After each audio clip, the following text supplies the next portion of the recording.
5 bells. Stand by all stations. Attention, all districts. A 5-alarm fire. 5 bells move in immediately. That's it. Let's go! Let's go! Firefighters!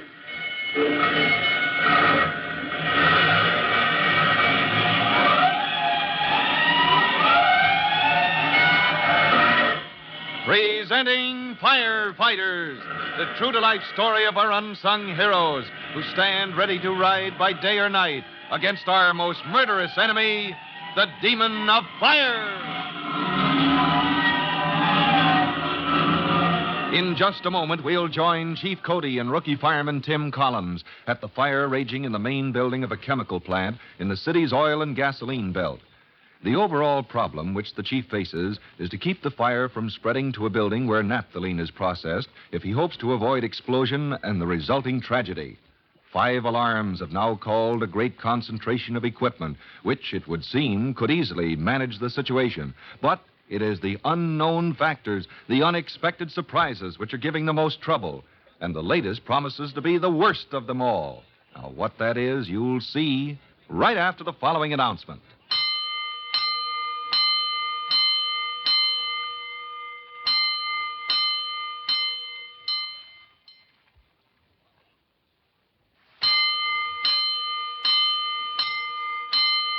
Let's go, firefighters. Let's go to the railroad siding that leads in between the burning building and another one opposite, a dark, smoke-filled tunnel now, almost impossible to enter without the use of masks. Chief Cody is ready to thank rookie fireman Tim Collins for the risk he took when he dashed into the plant yard a while back to rescue the young engineer, Bob Stafford, trapped by falling high-tension wires. For it was Bob who had warned him of the 2 tank cars full of fuel oil on a spur of the railroad siding out of sight and out of reach of the firemen in the street, and altogether too close to the fire for comfort. The freight yards are just south of here.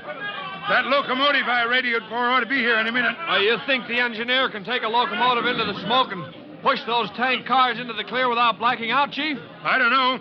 But I do know we got to get that oil moved away from the fire, Tim. Yes, sir. Then there's no chance of saving the burning building, sir? Never was, Bob. All we can do is hope to keep it centered here. And move those tank cars before they make that impossible, huh? I get it. You both think the oil would be the one thing that would spread this to the naphthalene processing building, huh? That's what we have to face, yes, Bob. Well, here she comes. Now, if that engineer got his orders, he'll push in between those 2 buildings and clear the track without bothering to ask what we want out of the way. Yeah, that's it. All right.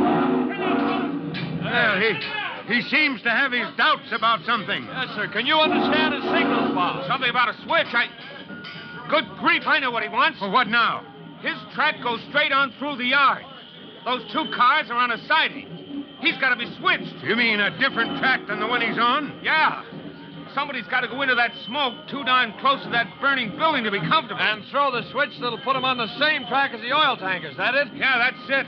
And, brother, believe me, that's plenty. Now, wait a minute, Tim. Where do you think you're going? Well, in there, sir, to throw that switch. Well, last time you dashed off without thinking, you got yourself trapped in a mess of high-tension wires, son. Well, you got the power turned off in time, Chief Cody. Well, this time I may not be able to help. This is my job, Tim. I know the setup in there. Now, relax, both of you. I'll let you go in with the truck.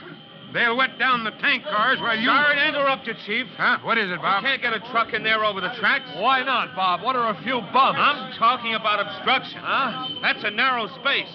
Almost a tunnel between these buildings. There's freight cars in your way. Yeah, but suppose the fire's already broken through the building on this side. If I'd known earlier that those tank cars were there, it'd be different. Yes, sir, but still, you've got engine companies covering the other 3 sides of this building, Chief. That's not going to help you. Well, you'll let us work our way into that switch? Well, I guess I have to.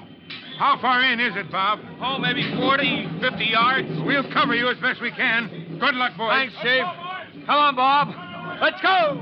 Ed, get your lines up here and try to work in a mite between these 2 buildings. Get word to Swenson to do the same on the other side of the building. Oh, Frank, have your men on the roof up there. Move over toward us.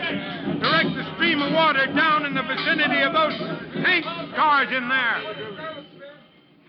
Out on the street, dusk is falling over the engine pumpers and the ladder trucks, and the flames from the upper stories of the huge plant are clearly visible to the firemen as they direct powerful streams of water toward them.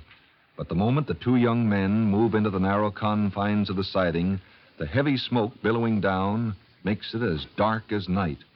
With Bob leading the way, they stumble over the tracks until they reach the point where the rails curve in toward the burning Pretty lucky, Bob. So far, so good. If this is your idea of good luck. No, I mean the fire hasn't broken through the lower part of the building. We're going to make it. Must be tearing the building apart inside, though, Tim. Just listen to that. You hear that roaring? Yeah. By looking up, I can make out flames above us. I don't have to look up. What's that straight ahead? Something burning on the tracks. The tank car. No. If you'd ever seen a real oil fire, Bob, you wouldn't say that. That's just a little old bonfire compared to what you'd get if those cars had caught on. We wouldn't even be able to stand the heat, even from here. It's hot enough to suit me right now. Yeah. And that business ahead of us, the fire must be pretty bad in the upper stories. You mean it toppled something down onto the tracks there? Yeah, looks like it to me. Oh, fine. All we need now is to have a section of wall come down on us. It hasn't reached that stage yet, Bob. It's more likely the fire burned something extending out over... That's it! Of course. What's it? There's a bridge from the upper story of the burning building to the one opposite. It's collapsed. Well, not on the tank cars, I hope. No, they're beyond that, but... It's not too bad, Bob. It's burning itself out. A locomotive can push through a bonfire like that and get the tank cars. No, Tim. Huh? No, it can't. What do you mean? Then the chief can run a line in ahead of it. Put it out in no time. That engine can't push a few charred beams off the track. I'd like to know why. Because it collapsed right on top of the switch, that's why. What? Look. Huh? That bonfire, as you call it, gives enough light so you can see where the track makes a V here. Yeah. This is where the siding branches off. But the locomotive isn't going to branch off because there isn't any switch to throw. You're sure it's out of commission? Out of... For Pete's sake, it's been smashed. Those burning beams came right down on top of it. Well, then we'll have to find some other way. Come on. There isn't any. Hey, where are you going? Take a look at the tank cars over there. Watch your step. Oh, of all the bad luck. Well, it might have been worse if it had collapsed on 20,000 gallons of oil, Bob. How long do you think those tank cars will last when the flames break out from this side of the building? I think Chief Cody can stop that. But how, Tim? He's working on 3 sides of the building now. They'll have it out or under control before it reaches the oil. Brother, I sure hope so. If they go up, the other building will go, too. And if it hits the naphthalene plant, good night. Say, that's funny. What? What's the matter? When that overhead bridge collapsed, Bob, some of it did come down near the tank cars. It looks like the ground is afire near them. Can't be. There's nothing to burn. Hey, is it raining? No. The chief has got somebody directing a stream of water down from the opposite roof. Bob, now I see what's happened. The minute that water hit the fire... Bob, did you see? No, smoke. I can't seem to see anything. Bob. Hey, Bob, don't black out now. Here, hang on to me. I'm all right. Oh, like fun you are. All right. Now, take it easy now. Take it easy. I'll get you out. I can't take much more of this myself. We've got to report this to Chief Cody. If it's the last thing we do. Bob Stafford is too close to unconsciousness to have any idea what Tim is so anxious to report. But a few minutes later, the two of them emerge from the smoke to be helped to a nearby ambulance by the chief and Swenson. No, listen, Chief. I've got to tell you. Now, take it easy, Tim. I'm feeling better every second, sir. Let me explain the trouble we're in for. Oh, the chief's got 6 kinds of assorted troubles, Tim. Swenson's having trouble with his side of the building, son. So we had it almost under control, then up she goes. That was right after that first explosion? Yeah, came from down low. Like in the basement of the building, Chief. Your side's nearest those tank cars, isn't it, sir? From what you just said, Tim, I don't see any way of keeping them from going up sooner or later. Well, just let me clear my head a minute now. I'll try to explain what I saw in there. What? There it is again, Chief. Somewhere down on the avenue. Moves farther away each time. Well, like I said from the beginning, Swenson, this is the kind of fire that never stays put. One doggone surprise after another. But, Chief, that explosion... Not the naphthalene. Oh, gosh, no, son. Huh? If that building goes up, What you heard will be a pop gun in comparison. But what is it, Chief? Our latest trouble, Tim. What's that? Something's igniting sewer gas in this neighborhood. Huh? It looks like more danger underground than we got on top. Manhole covers blowing off everywhere you look. Hey, listen to that. What's setting it off? Well, if we don't find out mighty soon, this whole section of town is going to be in for trouble. First explosions came from right under us, but they're spreading out now. Well, I can tell you what's causing it, Chief. And what made Swenson's side of the building flare up again. Everything is connected now to just one thing. Connected to what, Tim? Those tank cars with the oil, Chief. The tank cars that we can't get out of there now. Well, what does Tim know that the others don't?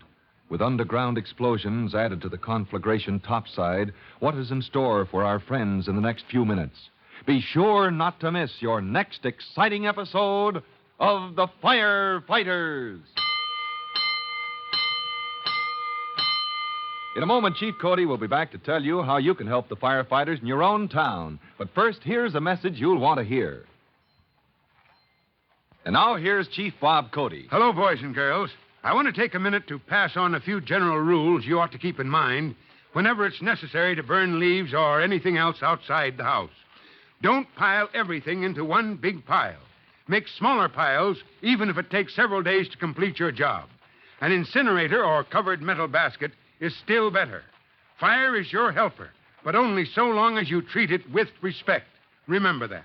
Until we meet again next time, this is Chief Cody saying, so long. Fire Chief Cody and the young rookie fireman Tim Collins will be back on the same station the next time you hear... That's it. Let's go!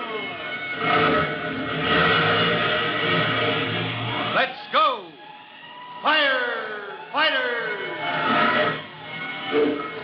Firefighters is a copyrighted feature of William F. Holland Productions.